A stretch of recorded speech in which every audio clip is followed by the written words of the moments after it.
Hello everyone. और कैसे हो आप सभी। मैं प्रमोद सिंह फौजदार खान ग्लोबल स्टडीज़ के ऑनलाइन प्लेटफॉर्म पर आप सभी का स्वागत करता हूं। और आज मैं उस मुद्दे पे बात करने वाला हूं। आप लोगों को काफ़ी लोगों ने बताया होगा कि आरटी 2024 आपका आ चुका है। राइट टू एजुकेशन एक्ट 2024 आपका आ चुका है, लेकिन क्या वास्तव में आरटी 2024 आया है? तो यहां पर आप एक बात समझें कि भाई आरटी तो आपका वही है सन 2009 वाला, क्योंकि शिक्षा का अधिकार अधिनियम सन 2009 में ही आया था। और 2024 में कोई आरटी नहीं आया, बस इसमें एक बदलाव हुआ है। आरटी 2009 में बदलाव हुआ है, संशोधन किया गया है, वो आपका 2024 में हुआ है। और अगर किसी में कोई संशोधन होता है तो उस अधिनियम का जो वास्तविक नाम है वो तो आपका नहीं बदलता, तो आरटी 2009 ही है, बस इसमें संशोधन 2024 में हुआ है। वो संशोधन क्या है इस पर भी हम यहां पर बात करने वाले हैं। सबसे पहले आप लोगों ने संशोधन के बारे में सुन रखा हो कई लोगों से कि भाई इसमें नो डिटेंशन पॉलिसी जो है वो आपकी समाप्त कर दी गई है। आखिरकार नो डिटेंशन पॉलिसी होती क्या है, पहले आप इसको समझें। और शुरुआत में अगर 2009 के आरटी में इसको अगर लागू किया गया था तो क्यों लागू किया गया था, और उसके बाद में अगर 2024 में संशोधन के माध्यम से इसे समाप्त किया गया है तो क्यों किया गया है। और दूसरी बात, क्या ये नो डिटेंशन पॉलिसी हर स्टेट में समाप्त कर दी गई है? तो यहां पर आपको मैं एक बात तो ये बता दूं कि ये जो नो डिटेंशन पॉलिसी है शिक्षा में अवरोधन को रोकने के लिए आई थी। बेसिकली क्या होता है नो डिटेंशन पॉलिसी का मतलब समझे कि पहले शिक्षा में अवरोधन होता था, डिटेंशन होता था। अवरोधन का मतलब यह है कि बच्चे को एक निर्धारित एक वर्ष में एक पाठ्यक्रम को पूरा करना होता है। अगर एक बच्चा उस पाठ्यक्रम को एक वर्ष में पूर्ण नहीं कर पाता है किसी कारण से, तो फिर उसे फेल कर दिया जाता था और उसके बाद में नेक्स्ट ईयर भी उसे सेम क्लास में पढ़ना पड़ता था। जैसे मान लीजिए 6 में आपको फेल होना पड़ा और बाद में फिर एक और वर्ष फिर आप 6 का ही एग्जाम देंगे, दूसरे वर्ष में भी 6 का ही पाठ्यक्रम आपको पढ़ना है।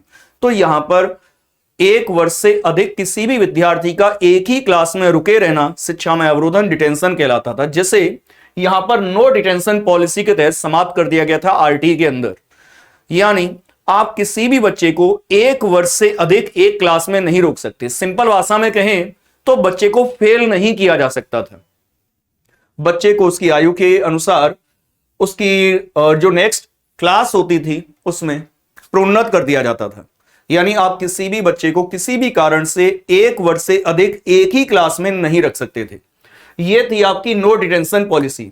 और ये इसी वजह से इस डिटेंशन में कि बच्चे भाई इससे क्या होता था कि मान लीजिए मैं एक क्लास में लगातार 3 बार फेल हो गया तो मुझे लगता था शायद मैं पढ़ने योग्य नहीं हूं और मैं पढ़ाई को छोड़ देता था। यानी मैंने स्कूल छोड़ दिया, पढ़ना छोड़ दिया और बीच में मेरी एजुकेशन रुक गई। तो इससे क्या होता था कि भाई शिक्षा पर जो भी व्यय किया गया उस बच्चे के ऊपर वो पूरी तरह से अपव्यय हो जाता था, बेकार हो जाता था। तो वहां पर बच्चे को कंप्लीट एजुकेशन मिले और शिक्षा पर होने वाला व्यय अपव्यय में कन्वर्ट ना हो, इस वजह से नो डिटेंशन पॉलिसी आपकी आरटी 2009 में लागू की गई थी। शिक्षा का अधिकार अधिनियम 2009 जब आया था वहां पर इसे लागू किया गया था। उसके बाद में अब इसे समाप्त क्यों किया गया? समाप्त इसलिए किया गया कि भाई कुछ विद्यार्थी वाकई में बिल्कुल भी नहीं पढ़ पा रहे हैं, कुछ भी नहीं जान रहे। पता चला कि हम बच्चे को लगातार प्रोन्नत करते चले गए। बच्चा आपका 8th क्लास में आ चुका और 8th क्लास के बाद में आने के बाद में वो अपना नाम भी ठीक से नहीं लिख पा रहा है या फिर उसे कुछ नहीं आता है, उसे 5th क्लास के बेसिक्स चीजों को वो सॉल्व करने में सक्षम नहीं है। तो इस तरह से किसी को प्रोन्नत करने का भी क्या लाभ।